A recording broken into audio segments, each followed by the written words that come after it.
it's unbelievable how much information a normal person has access to now on the internet, let's just say, or whatever, about golf or golf swings, how they can improve, various opinions and methods, and blah, blah, blah. The ways of measuring it, launch monitors, 3D systems, camera, it's nuts. Like the availability of that stuff is unreal. But why do so many people, even after getting, let's say, good advice, why aren't they executing it? What's the disconnect there once they leave a session at a place like this or anywhere? The biggest gap in coaching, let's say right now, I don't think it's really on the information side or on like I don't think it's lack of good coaching advice. I think it's execution of practice and training programs, call it drills, whatever you want to call it. So I was kind of thinking, how do I give someone an answer when they ask, they come in, hey, you need to work on this, that. We show them, we work with the cameras and everything. They're clear on it. Frequently get asked, okay, well, how long is that going to take? What do I need to practice for this for like 8 weeks, 6 weeks, 2 weeks, once a week?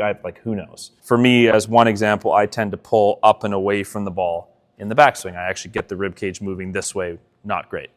I can physically force myself with a lot of strain and stretch to, let's say, not do that and get to the top of the backswing and then kind of make a motion and hit a shot. So that's like, I don't know, the first block of building the Great Pyramids. Basically, it's like, great, you could do that. The top of the pyramid is just going out on the golf course, looking at a flag with a 7-iron, just hitting a shot, and that's the way your body moves. So how do I get from the bottom to the top? How long does it take before you pick up a club and your hands just move there? For example, your chest just moves there. That's really what we're talking about. So I wanted to start with an easy thing that I think is very visible and trackable, that we can kind of keep an eye on together. And that's the other part of a winter program or an off-season program. You kind of have to decide what you think the lowest hanging fruit is. So that depends on the person. In my case, putting the club in a little bit different position in the backswing and the way that I turn, I'll probably do some of that turn stuff as call it part 2 of this series. I want to do the first number of weeks on this first position, which I'll explain now. So my club tends to move very much this way in the initial part of the backswing. I think by hip high with the club, it's literally about here normally. So here, then it gets a little bit overly flexed with this wrist at the top and a little bit laid off. So the change would be here more with the club. So not necessarily placing it super far in front of me, but the club itself not getting behind me, the hands in a pretty reasonable spot. Then working to the top of the swing with a more neutral wrist. So not extended, but not so flexed. And the club just a little bit more down the line towards the target. Let's just say that was my lesson today that I gave myself. I proved it to myself that that's worth pursuing. Ball flight changes, I'm capable of doing it. Now it's kind of like, now what? Early frustration, I would say, is one of the times that you will see people abandon something very quickly. So within the course of that session that I was just saying I had with myself this morning, I had enough really clear results on the ball flight and enough really clear, call it visuals with the high-speed footage to say these positions are technically much more sound, the body's moving better, the club's moving better, great.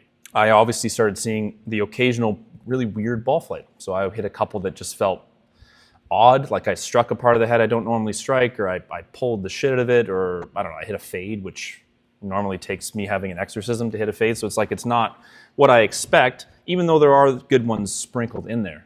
So that's a clear point where people just go, this isn't it, and they abandon it. So one thing I say to most people is you have to remember, so the way that I was moving the club, let's say, a little bit not ideal. Been doing that, I'm sure, a very long time, and I've figured out ways, whether consciously or unconsciously, to put the club back in a decent spot in the downswing. So those compensations, you cannot expect to be gone in a matter of minutes. It just doesn't work that way. Now, can you make a few swings where everything matches up? Of course, within a session, of course you can. But you're not anywhere close to the point where the positive changes you've made in the backswing are going to show positive changes in the downswing consistently. So your brain may still be thinking, I need to do such and such in the downswing to compensate for my slight mess in the backswing. So you will still have some of that stuff in there. So for example, there's a swing I recorded from earlier.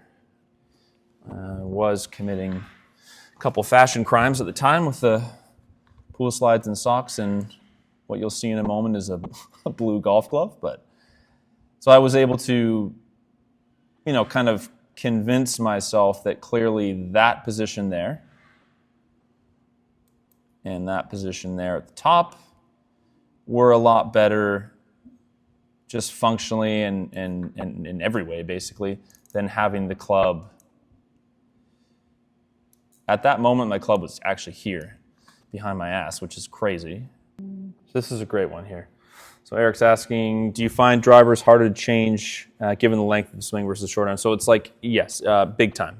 So that's one of the things I want to experiment with, how much driver swinging in these types of sessions is actually beneficial, and at what point does it actually become detrimental. As a general rule, yes, you will find whatever you're applying it with driver will be the absolute hardest. Driver exposes the most extreme version of your swing faults, always. It's not necessarily a new motion for me, but it's just, I think the problem with it is that I guess with the amount of golf I was playing or what I was doing, filming or something, I felt the need to always be pursuing something that worked right away. So a lot of people make that mistake. It's like, I'm going to play golf tomorrow or next week. Yes, there's a million things I can change with my swing, but I need something that works right now. It's like, well, that doesn't always happen. So you might get to a level where you actually aren't going to find a quick thing that actually makes much of a difference. There will be some of those along the way, but usually you're going to have to pursue it for a longer period of time. So I'm trying to get the club a little bit more, just the club head itself more in front of my body and not as closed. Then I am trying to feel my wrist is just neutral at the top, not overly flexed, and the club is a little bit more down the line. So that's not terrible. That's an interesting one. I've felt that a couple times when I was starting. That's one where I feel like the face of the club just kind of hung open, and I almost had to try to save it. So, you could agonize over this stuff all day, but why would that be? Why would I have kind of felt like I wasn't in a position where I had to hang on to the club, certainly, but I ended up doing it. So, normally when I'm here and very kind of shut and laid off at the top, the club would probably tend to be coming in a little bit on the closed side. So I've probably developed the habit over many years of sort of hanging on to it, not quite releasing it. Again, can I expect that to be gone in 20 swings? No. That one's similar. So those exact two swings are the reason I say you got to be careful with this stuff. So those are two kind of like ugly shots that I hate to hit. I hate that shot. And if I'm not being disciplined, I could easily just go, this is not what I should be working on. It's better.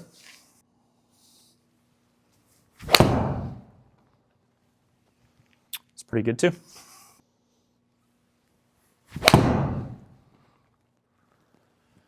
Not bad.